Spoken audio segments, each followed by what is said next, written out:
ভাই ভাই ভাই খারান খারান ভাই, আমার মা খুব অসুস্থ ভাই, হসপিটালে ভর্তি ভাই। আমার একটু হসপিটালের সামনে নামাই দেন না ভাই। আচ্ছা ঠিক আছে ভাই, কোনো সমস্যা নেই, আসেন। আরে এর আগের বার তো এই রাস্তায় আমার সাথে। ভাই ভাই আমার একটু সামনে নামা দেন না ভাই, একটু বিপদে পড়ছি ভাই। আচ্ছা ভাই আসেন। এই দাঁড়া, তোর কাছে যা আছে সব বের কর, নাহলে একদম গলা ফালাই দিম। বের কর, দে যা আছে সব দে। দে দে দে জলদি কর, চালু দে দে। মনে পড়ছে না ভাই, আমি আপনাকে হেল্প করতে পারবো না, নামেন গাড়ির থেকে, নামেন। কেন ভাই, কি যান। হয়েছে?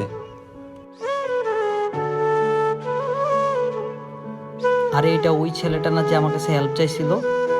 ভাই তুমি ওই ছেলেটা না যে আমার কাছে হেল্প চাইছিল সকালে? হ্যাঁ ভাই। তুমি এইভাবে কাঁদতেছো কেন? ভাই আপনি যদি আমার সকালে হেল্পটা করতেন তাহলে আমি আমার মারে বাঁচাতে পারতাম আজকে। ইমার্জেন্সি টাকা জমাইতে পারি নাই, মা আর দুনিয়াতে নাই।